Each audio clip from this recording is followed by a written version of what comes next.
ನಮಸ್ತೆ ಸ್ನೇಹಿತರೆ, ಕನ್ನಡ ದೀಪ ಯೂಟ್ಯೂಬ್ ಚಾನಲ್ಗೆ ನಿಮಗೆಲ್ಲರಿಗೂ ಆತ್ಮೀಯವಾದಂಥ ಸ್ವಾಗತವನ್ನು ಕೋರುತ್ತಾ ಇವತ್ತಿನ ಸಂಚಿಕೆಯಲ್ಲಿ ಕುವೆಂಪುರವರು ಬರೆದಿರುವಂತಹ ಒಂದು ಸಣ್ಣ ಕಥೆಯ ಸಾರಾಂಶವನ್ನು ತಿಳ್ಕೊಳ್ಳೋಣ. ಕಥೆಯ ಹೆಸರು ಸಾಲದ ಮಗು. ನೋಡಿ, ಈ ಕತೆ ನಮ್ಮ ಸಮಾಜದಲ್ಲಿ ಸ್ವತಂತ್ರ ಬರೋದಕ್ಕೂ ಮುಂಚೆ ಇದ್ದಂತಹ ಸಾಮಾಜಿಕ ಪಿಡುಗುಗಳ ಬಗ್ಗೆ ಮಾತಾಡುತ್ತೆ.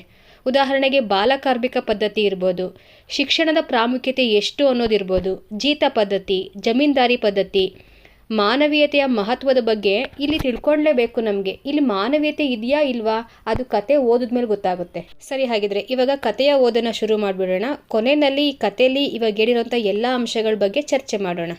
ಕಥೆಯ ಹೆಸರು ಸಾಲದ ಮಗು. ಸುಬ್ಬಾ ಸುಬ್ಬಾ ಏ ಸುಬ್ಬಾ. ಮಳೆಗಾಲ, ಕಾರಿರುಳು, ಕತ್ತಲು ಹೆಪ್ಪುಗಟ್ಟಿಕೊಂಡಿತ್ತು. ಜಗತ್ತೆಲ್ಲ ಮಸಿಯಲ್ಲಿ ಅಳಿಸಿ ಹೋದಂತಿತ್ತು. ತಡೆಯಿಲ್ಲದೆ ಜಡಿಮಳೆ ಜೋ ಎಂದು ಬೀಳುತ್ತಿತ್ತು. ಬಿರುಸಾದ ಗಾಳಿ ಒಂದೊಂದು ಸಾರಿ ಭರದಿಂದ ಬೀಸುವುದು, ಒಮ್ಮೆ ಮುಗ್ಗರಿಸಿ ನಿಲ್ಲುವುದು. ಮಲೆನಾಡಿನ ಕಾಡು ತುಂಬಿದ ಮಲೆಗಳು ಆ ಕಾರ್ಗತ್ತಲೆಯಲ್ಲಿ ರೂಪುರೇಖೆ ಕೂಡ ಕಾಣದಂತೆ ನಿಶ್ಶೇಷವಾಗಿ ಮಾಯವಾಗಿದ್ದವು. ಬಿರುಸಾಗಿ ಗಾಳಿ ಬೀಸಿದಾಗ ಅರಣ್ಯವೆಲ್ಲ ಎಂದು ಗರ್ಜಿಸುವಂತಾಗುವುದು. ಗಾಳಿ ಮೃದುವಾದಾಗ ಕಾಡಿನ ಮರಗಳ ಮೇಲೆಯೂ, ಮನೆಯ ಮುಂದಿನ ಅಡಕೆ ಬಾಳೆಯ ತೋಟದ ಮೇಲೆಯೂ, ಮನಗಿ ಹೊದಿಸಿದ ಹೆಂಚುಗಳ ಮೇಲೆಯೂ ತೋರ ಹನಿಗಳು ಬಿದ್ದು ಬಿದ್ದು ಚಟ್ಪಟ್, ಟಣ್ ಟಣ್, ಪಟ್ ಪಟ್, ಬರ್ಸರ್ ಎಂದು ನಾನಾ ವಿಧವಾಗಿ ವಿಷಣ್ಣವಾಗಿ ರವ ಮಾಡುವವು. ಆ ಮಳೆಗಾಳಿಗಳ ಚಿಟಿಮಿಟಿಯ ನಡುವೆ ಸಾವಿರಾರು ಕಪ್ಪೆಗಳು 10 ದಿಕ್ಕುಗಳಿಂದಲೂ ಒಟಗುಟ್ಟುತ್ತಾ ತಲೆ ಚಿಟ್ಟು ಹಿಡಿಸುತ್ತಿದ್ದವು. ಅವುಗಳ ಜೊತೆಗೆ ಕೆಲವು ನಿಶಾಚರ ವನ್ಯಕ್ರಿಮಿಗಳು ಮರದ ಪೊಟರೆಗಳಲ್ಲಿ ಕುಳಿತು ಕರ್ಕಶವಾಗಿ ಕೀರುತ್ತಿದ್ದವು. ಮನೆಯ ಬಳಿಯೇ ಇದ್ದ ತೆಂಗಿನ ಮರಗಳಲ್ಲಿ ಗರಿಗಳು ಗಾಳಿಗೆ ಚಿರಮರ್ಮರ ನಾದಗೈದು ಸದ್ದಿಗೆ ಸದ್ದನ್ನು ಪೇರಿಸುತ್ತಿದ್ದವು. ಆಕಾಶದಲ್ಲಿ ಮುಗಿಲು ಕವಿದು ಕುರುಡು ಗತ್ತಲೆ ತುಂಬಿತ್ತು. ಒಂದೊಂದು ಸಾರಿ ಇರುಳಿನ ಗುಟ್ಟನ್ನು ತಿಳಿಯಲೋಸುಗ ಹಗಲು ಇಣುಕಿತೋ ಎಂಬಂತೆ ಬೆಳ್ಳಿ ಮಿಂಚು ಮುಗಿಲುಗಳ ಸಂದಿಯಲ್ಲಿ ನಾಗರ ಹಾವಿನ ನಾಲಗೆಯಂತೆ ಚುರುಚುರುಗುಟ್ಟಿ ಹೊಳೆದು ಕಣ್ಮರೆಯಾಗುತ್ತಿತ್ತು. ಜಗತ್ತು ನಾದಮಯ, ತಿಮಿರಮಯ, ವರ್ಷಮಯವಾಗಿತ್ತು. ಮನೆಯ ಸುತ್ತಲೂ ನೀರ್ಗಾಲುವೆಗಳು, ತೊರೆಗಳು ಕೆರಳಿದ ಸಿಂಹಗಳಂತೆ ಬೋರ್ಗರೆದು ಹರಿಯುತ್ತಿದ್ದವು. ಗುಡುಗು ದಿಗಂತದಿಂದ ದಿಗಂತದವರೆಗೆ ಉರುಳುತ್ತಿತ್ತು. ಆ ಮಳೆ, ಆ ಗಾಳಿ, ಆ ನಿರಂತರ ನಾದ, ಆ ಕಾರ್ಗಾಲದ ಚಳಿ, ಇವುಗಳಲ್ಲಿ ಮನೆಯೊಳಗೆ ಬೆಚ್ಚಗೆ ಮಲಗಿಕೊಳ್ಳುವ ಯಾರಿಗೆ ತಾನೇ ನಿದ್ದೆ ಬರುವುದಿಲ್ಲ? ಮನೆಯಲ್ಲಿ ಎಲ್ಲರೂ ಗಾಢ ನಿದ್ರೆಯಲ್ಲಿದ್ದರು. ಹೀಗಿರಲು ಒಂದು ಸಾರಿ ಗಾಳಿ ಭಯಂಕರವಾಗಿ ಬೀಸಿತು. ಮಳೆ ಭಯಂಕರವಾಗಿ ಬಿತ್ತು. ಮಿಂಚು ಭಯಂಕರವಾಗಿಯೇ ಮಿಂಚಿತು. ಕೂಡಲೇ ಭಯಾನಕವಾಗಿ ಸಿಡಿಲೆರಗಿತು. ಬ್ರಹ್ಮಾಂಡವೇ ಕೆಳಗೆ ಬಿದ್ದು ಗಾಜಿನ ಬುರುಡೆಯಂತೆ ಪಟಪಟನೆ ಪುಡಿಯಾಯಿತೋ ಎಂಬಂತೆ ಸಿಡಿಲೆರಗಿತು. ಗೌಡರಿಗೆ ದಿಗಿಲ್ಲೆಂದು ಎಚ್ಚರವಾಯಿತು. ಅಬ್ಬಾ, ಎಂತಹ ಪ್ರಕೃತಿಯ ವರ್ಣನೆ ಅಲ್ವಾ ಇದು! ಕುವೆಂಪು ಅವರೇ ಸಾಟಿ. ಮಲೆನಾಡಿನ ಪ್ರಕೃತಿಯ ಸೌಂದರ್ಯವನ್ನು ಈ ಒಂದೇ ಒಂದು ಪ್ಯಾರದಲ್ಲಿ ಎಷ್ಟು ಚೆನ್ನಾಗಿ ಕಟ್ಕೊಟ್ಟಿದ್ದಾರೆ ನೋಡಿ. ಅದು ಮಳೆಗಾಲದಲ್ಲಿ ಆ ಪ್ರಕೃತಿ ರಮ್ಯ ನೋಟವನ್ನು ನೋಡೋದೇ ಒಂದು ಸೊಬಗು. ಹಗಲೆಲ್ಲ ಅಚ್ಚರಿಯನ್ನು ಹುಟ್ಟಿಸೋಂತಹ ಆ ಪ್ರಕೃತಿಯ ಸೌಂದರ್ಯ ರಾತ್ರಿ ಆಯಿತು ಅಂದರೆ ದಿಗಿಲನ್ನು ಹುಟ್ಟಿಸ್ತಾ ಇತ್ತಂತೆ. ಅಂದರೆ ಕತ್ತಲಲ್ಲಿ ಏನೂ ಕಾಣೋದಿಲ್ಲ ಅಲ್ವಾ. ಇನ್ನು ಮಳೆ ಜೋರಾಗಿ ಬರ್ತಾ ಇದೆ, ಆ ಮಳೆಯ ಶಬ್ದ, ಚಿಟಪಟ ಚಿಟಪಟ ಅನ್ನೋ ಶಬ್ದ, ಗುಡುಗು ಮಿಂಚುಗಳ ಆಟ. ಮಿಂಚು ಬಂದಾಗ ಏನು ಅಗಲೇ ಆಗೋಯ್ತೇನೋ ಅನ್ನೋ ಥರದಲ್ಲಿ ಕಾಣಿಸ್ತಾ ಇತ್ತಂತೆ. ಆ ಥರ ಮಿಂಚು, ಸಿಡಿಲು ಎಲ್ಲ ಬರ್ತಾ ಇದೆ. ಜೊತೆಗೆ ನಾನಾ ವಿಧವಾಗಿರುವಂತಹ ಸ್ವರಗಳು, ಗಾಳಿ ಶಬ್ದ, ನೀರು ಹರಿಯುವಂಥ ಶಬ್ದ, ಈ ಕಪ್ಪೆ ಒಟ್ಟುಗುಡ್ತಾ ಇರೋಂಥ ಶಬ್ದಗಳು, ಇದೆಲ್ಲ ಕೇಳಿ ದಿಗ್ಲಾಗುತ್ತೆ ಅಲ್ವಾ. ಯಾರಿಗೇ ಆಗಲಿ ಭಯ ಆಗುತ್ತೆ. ಅಂಥದ್ರಲ್ಲಿ ಜೋರಾಗಿ ಮಳೆ ಬರ್ತಾ ಇದೆ, ಸಿಡಿಲು ಗುಡುಗು ಎಲ್ಲ. ಯಾರಿಗೇ ಆಗಲಿ ಮನೆಯಲ್ಲಿ ಬೆಚ್ಚಗೆ ಹೊತ್ಕೊಂಡು ಮಲ್ಕೊಬೇಕು ಅಂತ ಅನಿಸುತ್ತೆ. ಮಲೆನಾಡು ಕಡೆ ಏನಾದರೂ ಮಳೆ ಹಿಡ್ಕೊಂತು ಅಂದರೆ ಸಾಧಾರಣವಾಗಿ ಬೇಗ ಬಿಡೋದೇ ಇಲ್ಲ. ದಿನಗಟ್ಟಲೆ, ವಾರಗಟ್ಟಲೆ ಸುರಿತಾನೇ ಇರುತ್ತೆ. ಇನ್ನು ರಾತ್ರಿ ಹೊತ್ತಂತೂ ಹೊರಗಡೆ ಹೋಗೋದಕ್ಕೂ ಆಗೋದಿಲ್ಲ, ಅಷ್ಟು ಗಾಢವಾಗಿ ಮಳೆ ಸುರಿತಾ ಇರುತ್ತೆ. ಈ ಕಥೆಯಲ್ಲೂ ಕೂಡ ಮಳೆಗಾಲ ಶುರುವಾಗಿದೆ, ಜಡಿ ಮಳೆ, ರಾತ್ರಿಯ ಸಮಯ. ಎಲ್ಲರೂ ಬೆಚ್ಚಗೆ ಹೊತ್ಕೊಂಡು ಗಾಢ ನಿದ್ರೆಗೆ ಹೋಗ್ಬಿಟ್ಟಿದ್ದಾರೆ. ಎಲ್ಲರೂ ಅಂದರೆ ಊರಿನ ಜನ. ಆ ಸಿಡಿಲು ಗುಡುಗು ಮಿಂಚು ಎಷ್ಟು ಜೋರಾಗಿ ಆರ್ಭಟಿಸ್ತಾ ಇದೆ ಅಂದರೆ ಆ ಶಬ್ದಕ್ಕೆ ಬೆಚ್ಚಿ ಬಿದ್ದಿರೋಂಥ ರೀತಿಯಲ್ಲಿ ಗೌಡರಿಗೆ ಎಚ್ಚರಿಕೆ ಆಗೋಗ್ಬಿಡುತ್ತೆ. ಸಿಕ್ಕಾಪಟ್ಟೆ ಭಯ ಆಗ್ಬಿಟ್ಟಿದೆ ಅವರಿಗೆ. ಎದ್ದ ತಕ್ಷಣ ಸುಬ್ಬಾ ಸುಬ್ಬಾ ಏ ಸುಬ್ಬಾ ಅಂತ ಕೂಗ್ತಾರೆ. ಸುಬ್ಬನಿಗೆ ಎಚ್ಚರಿಕೆಯಾಗಲಿಲ್ಲ. ಅವನು ಕೆಳಜಗುಲಿಯ ಒಂದು ಮೂಲೆಯಲ್ಲಿ ಯಾರೋ ದಾನ ಮಾಡಿದ್ದ 2-3 ಚಿದ್ದಿ ಕಂಬಳಿಗಳನ್ನು ಬಲವಾಗಿ ಸುತ್ತಿಕೊಂಡು ಎದೆಯೇರಿಸಿದ ಬಿಲ್ಲಿನಂತೆ ಬಾಗಿ ಬಿದ್ದಿದ್ದನು. ಬಹಳ ಚಿಕ್ಕವನಾದ ಅವನು ಆ ದಿನವೆಲ್ಲ ಗದ್ದೆಯಲ್ಲಿ ದೊಡ್ಡವರೊಡನೆ ಕೆಲಸ ಮಾಡಿ ದಣಿದಿದ್ದನು. ಅನಾಥರಿಗೆ ಪರಮ ಜನನಿಯಾದ ನಿದ್ರಾದೇವಿಯ ಮಡಿಲಲ್ಲಿ ಆ ಪರದೇಶಿ ಬಾಲಕನು ಮರವಟ್ಟು ಬಿದ್ದಿದ್ದನು. ಗೌಡರಿಗೆ ರೇಗಿತ್ತು. 2-3 ಸಲ ಕೂಗಿದರು. ಆ ಮಳೆಯ ಗಲಭೆಯಲ್ಲಿ ಅವರ ಧ್ವನಿ ಅವನಿಗೆ ಕೇಳಿಸುವಂತಿರಲಿಲ್ಲ. ಆದರೂ ರೇಗಿದರು. ಹಾಸಿಗೆಯಿಂದೆದ್ದು ಒಂದು ಬೆತ್ತ ತೆಗೆದುಕೊಂಡು ಮೇಲು ಜಗಲಿಯಿಂದ ಕೆಳಗಿಳಿದರು. ನೋಡಿ, ಗೌಡ್ರಿಗೆ ಭಯದಿಂದ ಮಧ್ಯರಾತ್ರಿಯಲ್ಲಿ ಎಚ್ಚರಿಕೆ ಆಗಿಬಿಟ್ಟಿದೆ. ಎದ್ದ ತಕ್ಷಣವೇ ಅವರ ಮನೆಯ ಆಳಾಗಿರೋ ಸುಬ್ಬನನ್ನು ಕರೀತಾ ಇದ್ದಾರೆ. ಸುಬ್ಬ ಅಂತ. ಪಾಪ ಅವನಿನ್ನೂ ಸಣ್ಣ ಹುಡುಗ. ಬೆಳಗ್ಗೆ ಎಲ್ಲ ಗದ್ದೆಯಲ್ಲಿ ದೊಡ್ಡವರಿಗೆ ಸರಿಸಮಾನವಾಗಿ ಕೆಲಸ ಮಾಡಿದ್ದಾನೆ. ಇವಾಗ ಬಂದು ಪಾಪ ಸಾಕಾಗಿ ಮಲಗಿದ್ದಾನೆ ಅವನು. ಮಳೆ ಶಬ್ದ ಇಲ್ಲ ಅಂದಿದ್ರೆ ದಣಿಗಳು ಕರೆದಿದ್ದ ತಕ್ಷಣವೇ ಹೋಗ್ತಾ ಇದ್ದ ಎದ್ದು. ಆದರೆ ಮಳೆ ಬೇರೆ ಜೋರಾಗಿ ಬರ್ತಾ ಇದೆ. ಬೆಚ್ಚಗೆ ಹೊತ್ಕೊಂಡು ಮಲ್ಕೊಂಡಿದ್ದಾನೆ. ಸುಸ್ತಾಗಿದೆ. ದೇಹಕ್ಕೆ ಆಯಾಸ ಆಗಿದೆ. ವಿಶ್ರಾಂತಿ ಬಯಸ್ತಾ ಇದೆ ದೇಹ. ಹಾಗಾಗಿ ಗಾಢ ನಿದ್ರೆಗೆ ಹೋಗ್ಬಿಟ್ಟಿದ್ದಾನೆ.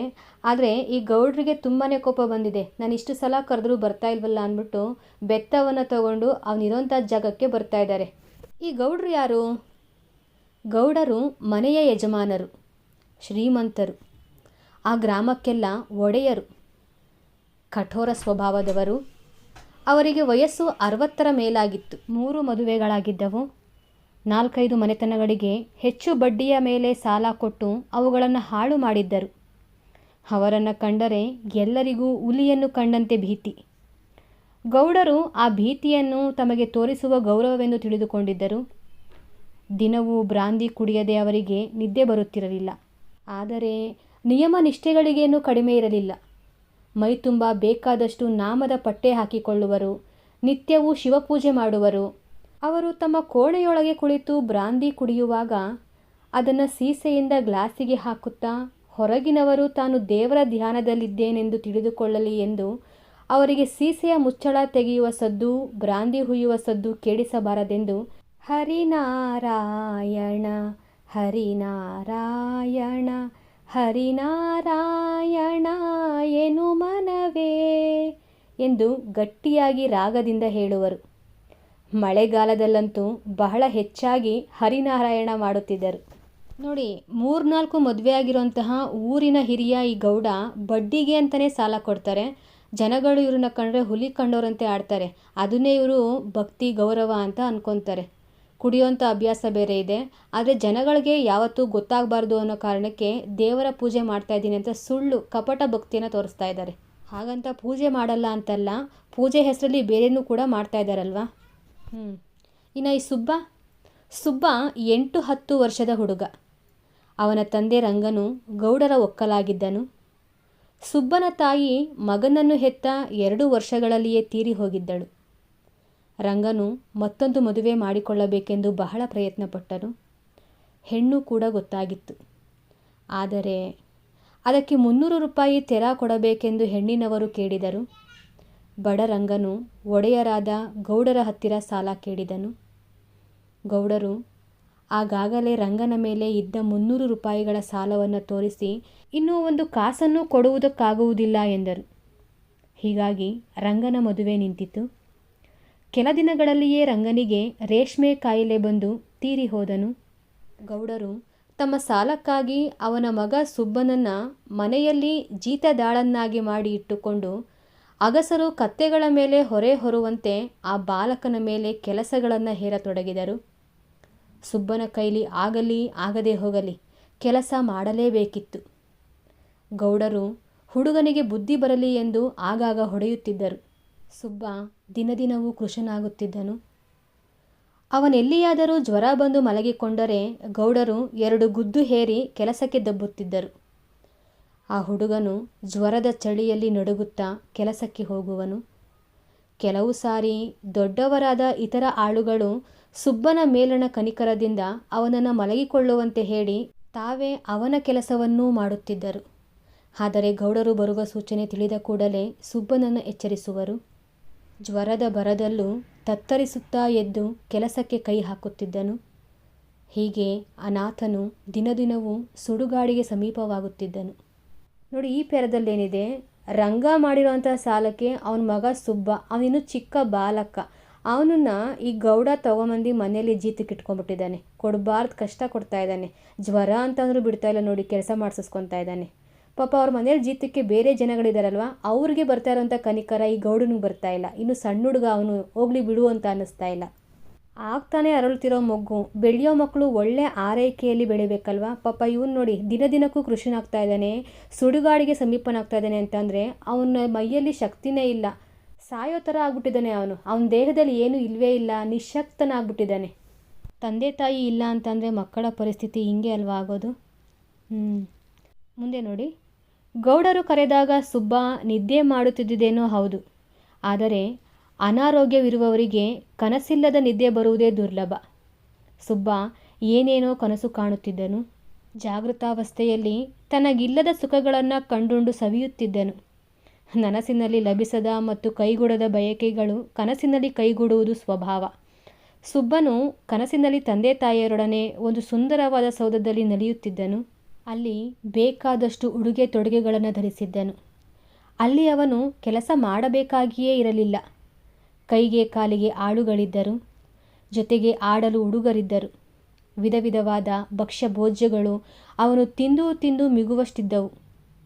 ಗೌಡರು ಬೆತ್ತದಿಂದ ರಪ್ಪನೆ ಹೊಡೆದಾಗ ಅವನು ಚೀರಿ ಹಾರಿ ಬಿದ್ದನು.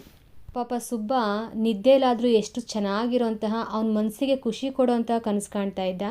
ಆ ಕನಸಿಗೆ ತಣ್ಣೀರೆರ್ಚೋ ರೀತಿಯಲ್ಲಿ ಈ ಗೌಡ್ರು ಬಂದ್ಬಿಟ್ರು, ಬೆತ್ತದಿಂದ ಒಡೆದು ಬಿಟ್ರು. ಪಾಪ ಇನ್ನು ಚಿಕ್ಕ ಹುಡುಗ ಅಲ್ವಾ, ಚೀರ್ಬಿಟ್ಟ, ಕಿರ್ಚಿಬಿಟ್ಟ. ಕಣ್ತೆರೆದು ನೋಡಿದರೆ ಲಾಟಿನಿನ ಬೆಳಕಿನಲ್ಲಿ ಗೌಡರ ರುದ್ರಮೂರ್ತಿ. ಸುಬ್ಬ ಅಯ್ಯೋ ದಮ್ಮಯ್ಯ ಎಂದು ಸುತ್ತಿದ್ದ ಕಂಬಳಿಯನ್ನು ಬೇಗ ಬೇಗನೆ ಬಿಚ್ಚಿಕೊಂಡು ಎದ್ದನು. ಗೌಡರು, ಏನೋ ಕಳ್ಳನ ಮಗನೇ, ಕರೆದ್ರೆ ಸುಳ್ಳಿದ್ದೆ ಮಾಡ್ಕೊಂಡು ಮಲಗಿದೀಯಾ ಎಂದು ಮತ್ತೊಂದು ಏಟು ಹೊಡೆದರು. ಸುಬ್ಬ ಹೊರಡುತ್ತಾ ಕಣ್ಣೀರು ಸುರಿಸುತ್ತಾ ನಿಂತನು. ಅವನಿಗೆ ನೋವಲ್ಲದೆ ಬೇರೆ ಯಾವುದು ಸರಿಯಾಗಿ ಅರ್ಥವಾಗಲೇ ಇಲ್ಲ. ಪಾಪ ಆ ಮಗುಗೆ ನಿದ್ದೆಗಣ್ಣಲ್ಲಿ ಬಂದು ರಪ್ಪಂತ ಹೊಡೆದ್ರೆ ಅವನಿಗೇನು ಅರ್ಥ ಆಗುತ್ತೆ? ಕೇಳಿಸಿದಿದ್ರೆ ನಿಜವಾಗ್ಲೂ ಎದ್ದೇಳ್ತಾ ಇದ್ದ ಅಲ್ವಾ. ಅವನ ಕಿವಿಗೇನು ಕೇಳಿಸೇ ಇಲ್ಲ. ಮಳೆ ಬೇರೆ, ಚೆನ್ನಾಗಿ ನಿದ್ದೆ ಹೋಗ್ಬಿಟ್ಟಿದ್ದಾನೆ, ನಿದ್ದೆಯಲ್ಲಿ ಒಳ್ಳೆ ಕನಸು ಕಾಣ್ತಾ ಇದ್ದಾನೆ. ಹೀಗಿರ್ಬೇಕಾದ್ರೆ ಯಾವ ಶಬ್ದನೂ ಕಿವಿಗೆ ಬಿದ್ದಿಲ್ಲ. ಇವ್ರು ನೋಡಿದ್ರೆ ಸುಳ್ಳು ನಿದ್ದೆ ಮಾಡ್ತಾ ಇದೆಯಾ ಅಂತ ಹೇಳ್ತಿದ್ದಾರೆ. ಗೌಡ್ರು ಹೊಡೆದಿದ್ದಾರೆ. ನೋವಲ್ಲಿ ಕಣ್ಣೀರು ಬಿಟ್ಟರೆ ಬೇರೆ ಏನೂ ಅರ್ಥ ಆಗ್ತಾ ಇಲ್ಲ ಪಾಪ ಆ ಸುಬ್ಬನಿಗೆ. ಈಗ ಗೌಡರು ಕಠೋರ ಧ್ವನಿಯಿಂದ, ಹೋಗು ಆ ಗದ್ದೆಯಲ್ಲಿ ಹಾಕಿರೋ ಕೂಣಿ ನೋಡ್ಕೊಂಡು ಬಾ ಅಂತ ಮತ್ತೆ ಬೆತ್ತವನ್ನು ಎತ್ತಿದರು. ಸುಬ್ಬ ಹೋಗ್ತೀನಯ್ಯ ಎಂದು ದೀರ್ಘವಾಗಿ ಕೂಗಿದನು. ಮಳೆಗಾಲದಲ್ಲಿ ಮೀನು ಹತ್ತುವ ಸಮಯದಲ್ಲಿ ರೈತರು ಕೂಣಿ ಹಾಕಿ ಮೀನು ಹಿಡಿಯುತ್ತಾರೆ. ದಿನಕ್ಕೆ 7-8 ಬುಟ್ಟಿಗಿಂತಲೂ ಹೆಚ್ಚು ಮೀನು ಸಿಕ್ಕುತ್ತವೆ. ಆ ದಿನ ಹಗಲಿನಲ್ಲಿಯೇ ಗೌಡರು 4-5 ಬುಟ್ಟಿ ಮೀನು ಸಿಕ್ಕಿದ್ದನ್ನು ನೋಡಿದ್ದರು. ರಾತ್ರಿ ಕೂಣಿ ತುಂಬಿ ಮೀನು ಉಕ್ಕಿ ಹೋಗುತ್ತವೆ ಅಥವಾ ನೀರಿನ ಪ್ರವಾಹದಲ್ಲಿ ಕೂಣಿ ಕೊಚ್ಚಿಕೊಂಡು ಹೋಗುತ್ತವೆ ಎಂದು ಅವರಿಗೆ ಭಯ. ಇದೇ ಕಾರಣಕ್ಕೆ ನಡುರಾತ್ರಿಯಲ್ಲಿ ಆ ಪುಟ್ಟ ಬಾಲಕನನ್ನು ಹೊಡೆದು ಎಬ್ಬಿಸಿದ್ದು. ಸುಬ್ಬನು ದೊಡ್ಡದೊಂದು ಮೀನು ಬುಟ್ಟಿ ಹೊತ್ತುಕೊಂಡು ಕೈಯಲ್ಲಿ ಲಾಟಿನು ಹಿಡಿದುಕೊಂಡು ಕಂಬಳಿ ಕುಪ್ಪೆ ಹಾಕಿಕೊಂಡು ಹೊರಟನು. ಗೌಡರು ಮರಳಿ ಹೋಗಿ ಬೆಚ್ಚಗೆ ಮಲಗಿ ನಿದ್ದೆ ಮಾಡಿದರು. ಯಾರನ್ನಾದ್ರೂ ದೊಡ್ಡವ್ರನ್ನ ಕಳಿಸಿದ್ರೆ ಚೆನ್ನಾಗಿರೋದಲ್ವಾ. ಪಾಪ ಇನ್ನು ಪುಟ್ಟ ಬಾಲಕ, ಮಳೆ ಬೇರೆ ಬರ್ತಾ ಇದೆ, ಒಬ್ಬನೇ ಕಳಿಸಿದರೆ ನಡುರಾತ್ರಿನಲ್ಲಿ. ಮಳೆ ಸುರಿಯುತ್ತಲೇ ಇತ್ತು. ಗಾಳಿ ಮಿಂಚು ಗುಡುಗುಗಳು ನಿಂತಿರಲಿಲ್ಲ. ಕತ್ತಲೆ ಕ್ರೂರವಾಗಿತ್ತು. ಹಾದಿಯ ತುಂಬ ಕೆಸರು. ಸುಬ್ಬನು ಕಾಲಿಟ್ಟಂತೆಲ್ಲ ಪಿಚಪಿಚನೆ ಹಾರುತ್ತಿತ್ತು. ಲಾಟಿನಿಗೆ ಕೆಸರಾದರೆ ಗೌಡರು ಮತ್ತೆ ಎಲ್ಲಿ ಹೊಡೆಯುತ್ತಾರೆಯೋ ಎಂದು ಹೆದರಿ ಅದನ್ನು ಶಕ್ತಿ ಮೀರಿ ಎತ್ತಿ ಹಿಡಿದುಕೊಂಡು ನಡೆದನು. ಕೂಣಿ ಇದ್ದ ಸ್ಥಳ 8-10 ಫರ್ಲಾಂಗುಗಳಷ್ಟು ದೂರವಾಗಿತ್ತು. ಸುಬ್ಬ ನಡೆದನು. ರುದ್ರ ಪ್ರಕೃತಿಯ ಹೊರತು ಮತ್ತೊಂದು ಜೀವಜಂತು ಹೊರಗಿರಲಿಲ್ಲ. ಸುಬ್ಬನನ್ನು ಹೊರತುಪಡಿಸಿ ಇನ್ಯಾರೂ ಹೊರಗಡೆ ಇಲ್ಲ ಅಲ್ಲಿ. ಹೀಗೆ ಹೋಗ್ತಿರ್ಬೇಕಾದ್ರೆ ಸುಬ್ಬ ಒಂದು ಗದ್ದೆ ಅಂಚಿನಿಂದ ಮತ್ತೊಂದು ಗದ್ದೆ ಅಂಚಿಗೆ ಹಾರುತ್ತಿದ್ದಾಗ ಕೆಸರಿನಲ್ಲಿ ಕಾಲು ಜಾರಿ ಬಿದ್ದು ಲಾಟಿನು ಒಡೆದು ಹೋಯಿತು. ದೀಪ ನಂದಿತು. ಸುಬ್ಬ ಕಗ್ಗತ್ತಲಲ್ಲಿ ಮುಳುಗಿ ಕರಗಿಯೇ ಹೋದಂತಾಯಿತು. ಗದ್ದೆಯಂಚಿನ ಮೇಲೆ ಕುಳಿತು ಅತ್ತನು. ಯಾಕೆ ಅಳ್ತಿದ್ದಾನೆ ಇವನು? ಲಾಟಿನ್ ಹೊಡೆದೋಗ್ಬಿಟ್ಟಿದೆ, ಇನ್ನು ಆ ಗೌಡ್ರು ನನಗಿನ್ನೆಷ್ಟು ಹೊಡಿತಾರೆ ಅಂತ ಪಾಪ ಅಳು ಬರುತ್ತಿದೆ ಇವನಿಗೆ. ಸಾಕಷ್ಟು ಹತ್ತು ಬಿಟ್ಟಿದ್ದಾನೆ. ಹತ್ತು ಮನೆಗೆ ಮೀನು ತಾರದೆ ಹಿಂದಿರುಗಿದರೆ ಇನ್ನೇನು ಗತಿಯಾಗುವುದೋ ಎಂದು ಹೆದರಿ ಮತ್ತೆ ಆ ಕತ್ತಲಲ್ಲಿಯೇ ಆ ಮಳೆ ಗಾಳಿಗಳ ಪ್ರಚಂಡ ಪ್ರಳಯದಲ್ಲಿ ಮುಂಬರಿದನು. ಮಿಂಚಿನ ಬೆಳಕಿನಲ್ಲಿ ಊಹೆಯ ಮೇಲೆಯೇ ನಡೆದು ಕೂಣಿಯಿದ್ದ ತಾವನ್ನು ಕಂಡುಹಿಡಿಯಲೆಂದು ಬೀಳುತ್ತಾ ಏಳುತ್ತಾ ಅಳುತ್ತಾ ಹೋದನು. ಆ ನಿಷ್ಕರುಣ ಪ್ರಕೃತಿಯ ಭಯಂಕರ ಸನ್ನಿವೇಶದಲ್ಲಿ ಬಾಲಕನು ಕಡಲಲ್ಲಿ ತೇಲುವ ಹುಲ್ಲು ಎಸಳಿನಂತೆ ತೇಲಿ ಹೋದನು. ಚಳಿ ಹೆಚ್ಚಾಯಿತು. ಕಂಬಳಿಯನ್ನು ಮತ್ತಷ್ಟು ಬಲವಾಗಿ ಹೊದ್ದುಕೊಂಡನು. ನಡುವೆ ಏನನ್ನೋ ಕಂಡವನಂತೆ ಬೆಚ್ಚಿ ನಡುಗಿದನು. ಕಡೆಗೆ ಕೂಣಿಯ ಬಳಿ ತಲುಪಿದನು. ಸುಬ್ಬನು ಕೂಣಿಯ ಬಳಿ ಸೇರಿ ಕೈಯಲ್ಲಿದ್ದ ಬುಟ್ಟಿಯನ್ನು ಕೆಳಗಿಟ್ಟು ಬಹು ಪ್ರಯಾಸದಿಂದ ಕೂಣಿಯನ್ನೆತ್ತಿದನು. ಕೂಣಿ ಮೀನಿನಿಂದ ತುಂಬಿ ಹೋಗಿತ್ತು. ಒಳಗೆ ಮೀನು ಚೊಳ್ಳೆಂದು ಸದ್ದು ಮಾಡುತ್ತಿದ್ದವು. ಕೆಲವಂತೂ ಕೂಣಿಯ ಒಳಪಕ್ಕಕ್ಕೆ ಹಾರಿ ಬಡಿದು ಬೀಳುತ್ತಿದ್ದವು. ಸುಬ್ಬ ಕೂಣಿಯನ್ನು ಎತ್ತಿ ಅಂಚಿನ ಮೇಲೆ ಇಟ್ಟು ಪನ್ನೆಯನ್ನು ಈಚೆಗೆ ತೆಗೆದನು. ಒಡನೆಯೇ ಮೀನು ತಿನ್ನಲೆಂದು ಬಂದ ಅದರೊಳಗಿದ್ದ ಒಂದು ಕೃಷ್ಣಸರ್ಪ ಬುಸ್ ಎಂದು ಚಿಮ್ಮಿ ಸುಬ್ಬುವನ್ನು ಕಚ್ಚಿ ಓಡಿ ಹೋಯಿತು. ಅಷ್ಟು ಹೊತ್ತಿಗೆ ಗಾಳಿ ಮಳೆ ಸ್ವಲ್ಪ ಶಮನವಾಗಿದ್ದವು. ಸುಬ್ಬ ಕೆಟ್ಟನೆ ಚೀರಿದನು. ವಿಷವೇರಿ ಕೆಳಗೆ ಬಿದ್ದನು. ನೀರು ಬೊರ್ರೆಂದು ಹರಿಯುತ್ತಿತ್ತು. ಬೆಳೆದ ಪೈರಿನ ಮೇಲೆ ಆಗತಾನೆ ಕೋಪವಾರಿದ ಗಾಳಿ ಸುಯ್ ಎಂದು ಬೀಸಿತ್ತು. ಮುಗಿಲು ಮಿಂಚುತ್ತಿತ್ತು. ಜಗಚ್ಚಕ್ರವು ಆ ಕ್ಷುದ್ರ ವಿಷಯವನ್ನು ಗಣನೆಗೆ ತಾರದೆ ತಿರುಗುತ್ತಲೇ ಇತ್ತು. ನೋಡಿ ಪಾಪ, ಮಳೆಗಾಲದ ಒಂದು ಭಯಂಕರವಾಗಿರುವಂತಹ ಕಗ್ಗತ್ತಲ ರಾತ್ರಿನಲ್ಲಿ ಚಿಕ್ಕ ಬಾಲಕನನ್ನು ಕಳಿಸಿದರೆ ಮೀನು ತುಂಬಿದೆಯಾ ನೋಡ್ಕೊಂಬ ಹೋಗು ಅಂತ. ಪಾಪ ಅವನು ಹಾವು ಕಚ್ಚಿ ಸತ್ತೇ ಹೋಗ್ಬಿಟ್ಟಿದ್ದಾನೆ. ಈ ಮಗು ಸತ್ತೋಗಿರೋದಕ್ಕೆ ಆಗತಾನೆ ಕೋಪವಾರಿದ ಗಾಳಿ ಸುಯ್ ಎಂದು ಬೀಸಿತು. ನೋಡಿ, ಪ್ರಕೃತಿನೂ ಕೂಡ ಬೇಸರವನ್ನು ವ್ಯಕ್ತಪಡಿಸ್ತಾ ಇದೆ. ಮುಗಿಲು ಮಿಂಚ್ತಾ ಇದೆ. ಆ ಮಗು ಅಲ್ಲಿ ಸತ್ಬಿದ್ದಿದೆ ಅಂತ ತೋರಿಸ್ತಾ ಇದೆ. ಅಲ್ಲಿ ಮಳೆ ಗಾಳಿ ಎಲ್ಲ ಕಮ್ಮಿ ಆಗಿಬಿಟ್ಟಿದೆ. ಬೆಳಗ್ಗೆ ಕೂಡ ಆಗಿದೆ. ಬೆಳಗಾದ ಮೇಲೆ ಗೌಡರು ಸುಬ್ಬ ಬಾರದಿರುವುದನ್ನು ನೋಡಿ ಬಹಳ ರೇಗಿದರು. ಬಹುಶಃ ರಾತ್ರಿ ಕೂಣಿಗೆ ಹೋಗದೆ ಮನೆಯಲ್ಲಿಯೇ ಎಲ್ಲಿಯೋ ಅಡಗಿರಬೇಕೆಂದು ಕೈಯಲ್ಲಿ ದೊಣ್ಣೆ ಹಿಡಿದು ಹುಡುಕಾಡಿದರು. ಎಲ್ಲಿಯೂ ಸಿಕ್ಕಲಿಲ್ಲ. ಗೌಡ್ರಿಗೆ ಮತ್ತಷ್ಟು ಕೋಪ ಜಾಸ್ತಿ ಆಗ್ಬಿಡುತ್ತೆ. ಯಾರ ಮನೆಗೂ ಹೋಗಿ ಮಲಗಿರಬೇಕು ಎಂದು ಸಿಡಿಲಿದರು. ಕಡೆಗೆ ತಾವೇ ಒಬ್ಬ ಆಳನ್ನು ಜೊತೆಗೆ ಕರೆದುಕೊಂಡು ಅವನನ್ನು ಪತ್ತೆ ಹಚ್ಚಲು ಹೊರಟರು. ದಾರಿಯಲ್ಲಿ ಗದ್ದೆಯಂಚಿನ ಬಳಿ ಒಡೆದ ಲಾಟಿನೂ ಬಿದ್ದಿತ್ತು. ಅಲ್ಲಿಯೂ ರೇಗಿದರು. ನೋಡಿ, ಆ ಲಾಟಿನ ಒಡೆದಾಕ್ಬಿಟ್ಟಿದ್ದಾನೆ ಅಂದ್ಬಿಟ್ಟು ಸಿಕ್ಕಾಪಟ್ಟೆ ಕೋಪ ಬರ್ತಾಯಿದೆ ಗೌಡ್ರಿಗೆ. ಅವನು ಸಿಕ್ಕಲಿ, ಎಲುಬು ಮುರಿತೀನಿ ಅಂತ ಗರ್ಜಿಸಿದರು. ಮುಂದೆ ಹೋದರು. ಕೂಣಿ ಸಮೀಪವಾಯಿತು. ದೂರದಿಂದಲೇ ಕೂಣಿ ಮಗುಚಿಕೊಂಡು ಅಂಚಿನ ಮೇಲೆ ಬಿದ್ದುದನ್ನು ಕಂಡು, ಅಯ್ಯೋ ಹಾಳು ಬಡ್ಡಿ ಮಗ, ಮೀನು ಸಿಕ್ಕದಂತೆ ಮಾಡಿಬಿಟ್ನಲ್ಲ ಎಂದುಕೊಂಡರು. ಇನ್ನೂ ಹತ್ತಿರ ಹೋದರು. ಸೊಂಟದೆತ್ತರಕ್ಕೆ ಬೆಳೆದ ಗದ್ದೆಯ ಕೆವಿನ ನಡುವೆ ಕೆಸರು ಮೆತ್ತಿಕೊಂಡು ಸುಬ್ಬ ಬಿದ್ದಿದ್ದನು. ಗೌಡರಿಗೆ ಸ್ವಲ್ಪ ಗಾಬರಿಯಾಯಿತು. ಕರೆದರು. ಓಕೊಳ್ಳಲಿಲ್ಲ, ಏಳಲಿಲ್ಲ, ಅಲುಗಾಡಲೂ ಇಲ್ಲ. ಜೊತೆಗೆ ಬಂದಿದ್ದ ಆಳಿನ ಕೈಯಲ್ಲಿ ಎತ್ತಲು ಹೇಳಿದರು. ಅವನು ಹೋಗಿ ಎತ್ತಿದನು. ಹೆಣ ನಿಮಿರಿ ನಿಂತಿತ್ತು. ಗೌಡರು ಬಹಳ ವ್ಯಸನ ಪಟ್ಟುಕೊಂಡು, ಅಂತೂ 300 ರೂಪಾಯಿ ಮನೆಗೆ ಬಂತು ಎಂದು ನಿಡುಸುಯಿದರು. ಇಲ್ಲಿಗೆ ಸಾಲದ ಮಗು ಕತೆ ಮುಕ್ತಾಯ ಆಗುತ್ತೆ. ಈ ಕತೆ ಬಗ್ಗೆ ಒಂದು ಸ್ವಲ್ಪ ಹೇಳೋದಾದರೆ, ಆರಂಭಿಕವಾಗಿ ಮಲೆನಾಡಿನ ಪ್ರಕೃತಿಯ ಸೌಂದರ್ಯವನ್ನು ವರ್ಣಿಸಿದ್ದಾರೆ ಕವಿಗಳು. ಹಾಗೆ ತಂದೆ ಮಾಡಿರುವಂತಹ ಸಾಲಕ್ಕಾಗಿ ಜೀವದಾನ ಮಾಡುವಂತಹ ಮಗನ ಸ್ಥಿತಿ. ಸಾಲ ಮಾನವನ ಮೊದಲ ಶತ್ರು ಅನ್ನೋದು ನಮಗೆ ಗೊತ್ತಿದೆ. ಜೀವಂತವಾಗಿಯೇ ಮನುಷ್ಯನನ್ನು ಸುಟ್ಟಾಕುವಂತಹ ಒಂದು ಸಮಸ್ಯೆ ಯಾವುದಾದ್ರೂ ಇದ್ದರೆ ಅದು ಸಾಲನೇ. ಕಥಾನಾಯಕ ಸುಬ್ಬ ಸಾಲ ಮಾಡಿ ತೀರ್ಹೋಗಿರುವಂತಹ ತನ್ನ ತಂದೆಯ ಸಾಲ ತೀರಿಸೋದಕ್ಕೋಸ್ಕರ ಗೌಡರ ಬಳಿ ಜೀತಕ್ಕಿರ್ತಾನೆ. ಇನ್ನು ಬಾಲಕ ಅವನು. ನೋಡಿ, ಗೌಡರಿಗೆ 60 ವರ್ಷ ವಯಸ್ಸಾಗಿದೆ, 3 ಮದುವೆ ಆಗಿದೆ, ಊರಲ್ಲೆಲ್ಲ ಶ್ರೀಮಂತ ಅಂತ ಹೆಸರು ಮಾಡ್ಕೊಂಡಿದ್ದಾರೆ, ಹೌದಲ್ವಾ? ಇವರಿಗೆ ಕಿಂಚಿತ್ತು ಮಾನವೀಯತೆ ಅನ್ನೋದಿಲ್ಲ. ಈ ಗೌಡರ ಪಾತ್ರದಲ್ಲಿ ಜಮೀನ್ದಾರಿ ವ್ಯವಸ್ಥೆ, ಆ ಕ್ರೂರ ಮತ್ತು ನಿಕೃಷ್ಟ ವರ್ತನೆ ಇಲ್ಲಿ ಎದ್ದು ಕಾಣ್ತಾ ಇದೆ. ಚಿಕ್ಕ ಮಕ್ಕಳನ್ನ ಕೆಲಸಕ್ಕೆ ಇಟ್ಕೊಳ್ಳೋದೇ ತಪ್ಪು. ಅದರಲ್ಲೂ ಜೀತ ಪದ್ಧತಿ ಇನ್ನೂ ಅಕ್ಷಮ್ಯ ಅಪರಾಧ, ಹೌದಲ್ವಾ? ಜೀತ ಪದ್ಧತಿ ನಿಷೇಧ ಆಗಿದ್ರೂ ಕೂಡ ಅದಿನ್ನೂ ಬೇರೆ ರೂಪದಲ್ಲಿ ಬೇರು ಬಿಟ್ಟಿದೆ ಅನ್ನೋದಕ್ಕೆ, ಕೆಲ ಗ್ರಾಮಗಳಲ್ಲಿ ಇನ್ನೂ ಅಸ್ತಿತ್ವದಲ್ಲಿದೆ ಅನ್ನೋದಕ್ಕೆ ಈ ಒಂದು ಕಥೆನೇ ಎಕ್ಸಾಂಪಲು. ತಂದೆ ತಾಯಿ ಮಕ್ಕಳಿಗೆ ಆಸ್ತಿ ಮಾಡದೇ ಇದ್ರೂ ಪರವಾಗಿಲ್ಲ, ಚಿಂತೆ ಇಲ್ಲ, ಅವರಿಗೆ ಒಳ್ಳೆ ಶಿಕ್ಷಣ ಕೊಡಿಸ್ಬೇಕು. ಅವ್ರು ಮಾಡಿರೋಂಥ ಸಾಲಕ್ಕೆ ಮಕ್ಕಳನ್ನು ಹೊಣೆಯಾಗಿಸಬಾರ್ದು. ಈ ಕಥೆಯಲ್ಲಿ ಕೆಲವೊಂದು ಮುಖ್ಯ ಅಂಶಗಳನ್ನ ಗಮನಿಸಿ.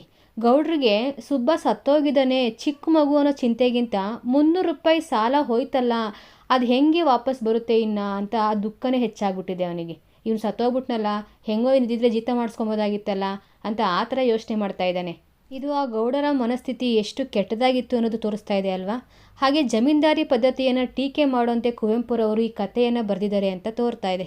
ಗೌಡನಲ್ಲಿ ಮಾನವೀಯತೆ ಸತ್ತೋಗಿದ್ರು ಕೂಡ ಅಲ್ಲೇ ಆಳಾಗಿ ಕೆಲಸ ಮಾಡ್ತಿರೋವಂಥ ಕೆಲವರಲ್ಲಾದರೂ ಆ ಮಾನವೀಯತೆ ಇದೆಯಲ್ವಾ. ಈ ಸಣ್ಣ ಹುಡುಗನ ಕೈಲಿ ಪಾಪ ಈ ಕೆಲಸ ಎಲ್ಲ ಮಾಡೋಕ್ಕಾಗೋದಿಲ್ಲ, ಅವನಿಗೆ ಹುಷಾರಿಲ್ಲ, ಸ್ವಲ್ಪ ರೆಸ್ಟ್ ಬೇಕು ಅಂತ ಅವರಿಗಾದರೂ ಅನಿಸಿದೆ ಅಲ್ವಾ. ಮಾನವೀಯತೆ ಇನ್ನೂ ಬದುಕಿದೆ. ಕುವೆಂಪುರವರು ಕಟ್ಕೊಟ್ಟಿರೋಂಥ ಈ ಕತೆ ಥರನೇ ಇಂಥ ಕೆಟ್ಟ ಪರಿಸ್ಥಿತಿ ಬಹಳ ಹಿಂದೆ ಸಾಕಷ್ಟಿತ್ತು. ಜಮೀನ್ದಾರರ ಬಳಿ ಸಾಲ ಪಡ್ಕೊಂಡ್ರೆ ಸಾಯಲೇಬೇಕು, ಇಲ್ಲ ಅವ್ರ ಮಕ್ಕಳನ್ನ ಜಿತ್ತಕ್ಕೆ ಸೇರಿಸ್ಬೇಕು, ಈ ಪರಿಸ್ಥಿತಿ ಸಾಕಷ್ಟಿತ್ತು, ನಾವು ನಂಬಲೇಬೇಕು ಅದನ್ನು. ಆದರೆ ಇವಾಗ ಹಂಗಿದೆಯಾ? ಖಂಡಿತವಾಗ್ಲೂ ಇಲ್ಲ. ಯಾಕಂದರೆ ನಮಗೆ ಸಾಲ ಕೊಡೋದಕ್ಕೆ ಅಂತಲೇ ಅನೇಕ ಬ್ಯಾಂಕ್ಗಳಿದ್ದಾವೆ. ನಮ್ಮ ಹತ್ರ ಶಿಕ್ಷಣ ಅನ್ನೋ ಒಂದು ಅಸ್ತ್ರ ಇದೆ. ಇಲ್ಲಪ್ಪ ನಮ್ಮ ಹತ್ರ ಏನೂ ಇಲ್ಲ, ಶಿಕ್ಷಣವೂ ಇಲ್ಲ, ಏನೂ ಇಲ್ಲ, ಏನೋ ಒಂದು ಬಿಸ್ನೆಸ್ ಮಾಡಬೇಕು ಅಂತ ಅಂದ್ಬಿಟ್ಟು ನಾವು ಸರ್ಕಾರದ ಮೊರೆ ಹೋದಾಗ ಯಾವುದಾದ್ರೂ ಸ್ಕೀಮಿನಡಿ ಯಾವುದೋ ಒಂದು ರೂಪದಲ್ಲಿ ತಕ್ಕ ಮಟ್ಟಿಗಾದ್ರೂ ಹಣದ ಸಹಾಯವನ್ನು ಮಾಡೇ ಮಾಡುತ್ತೆ. ಇಂಥ ಸ್ಕೀಮ್ಗಳೆಲ್ಲ ಜಾರಿಗೆ ಬಂದಿರೋದು ಯಾಕೆ ಅಂತಂದರೆ ಈ ಬಾಲಕಾರ್ಮಿಕ ಪದ್ಧತಿ ಆಗಿರ್ಬೋದು, ಜೀತ ಪದ್ಧತಿ, ಜಮೀನ್ದಾರಿ ಪದ್ಧತಿ ಇವನ್ನೆಲ್ಲ ಹೋಗಲಾಡಿಸ್ಬೇಕು. ಮತ್ತು ಮಕ್ಕಳಿಗೆ ಒಳ್ಳೆ ಎಜುಕೇಷನ್ ಸಿಗಬೇಕು, ಉಚಿತ ಮತ್ತು ಕಡ್ಡಾಯ ಶಿಕ್ಷಣ ಅದಕ್ಕೆ ಮಾಡಿರೋದು. ಯಾವುದೇ ತಂದೆ ತಾಯಿಗಳು ನಮ್ಮಿಂದ ಓದಿಸೋದಕ್ಕಾಗೋದಿಲ್ಲ, ದುಡ್ಡಿಲ್ಲ ಅಂತ ಹೇಳಬಾರ್ದು. ಉಚಿತವಾಗಿಯೇ ಒಂದು ಹಂತದವರೆಗೆ ವಿದ್ಯಾಭ್ಯಾಸವನ್ನು ಸರ್ಕಾರನೇ ನೋಡ್ಕೊಳ್ಳುತ್ತೆ. ಶಿಕ್ಷಣದ ಮೂಲಕ ವ್ಯವಸ್ಥೆಯನ್ನು ಬದಲು ಮಾಡಿದ್ರೆ ಯಾವುದೇ ಜಮೀನ್ದಾರಿ ಪದ್ಧತಿನೋ ಅಥವಾ ಬಾಲಕಾರ್ಮಿಕ ಪದ್ಧತಿನೋ ಅಥವಾ ಜೀತ ಪದ್ಧತಿನೋ ಯಾವುದೂ ಇರೋದಿಲ್ಲ, ಎಲ್ಲ ನಿರ್ನಾಮ ಆಗುತ್ತೆ ಅನ್ನೋದು ಸರ್ಕಾರದ ಆಶಯ. ಹಾಗಿದ್ರೆ ಈ ಎಲ್ಲ ಅಂಶಗಳು ಏಳ ಹೆಸರಿದಂತೆ ನಿರ್ನಾಮ ಆಗ್ಬಿಟ್ಟಿದೆಯಾ? ಅಲ್ಲೊಂದು ಪ್ರಶ್ನಾರ್ಥಕ ಚಿಹ್ನೆ ಇದ್ದೇ ಇರುತ್ತೆ ಯಾವಾಗಲೂ. ಇದಿಷ್ಟಾಗಿತ್ತು ಕುವೆಂಪುರವರು ಬರೆದಿರುವಂತಹ ಸಾಲದ ಮಗು ಸಣ್ಣ ಕಥೆಯ ಕಥಾಸಾರ.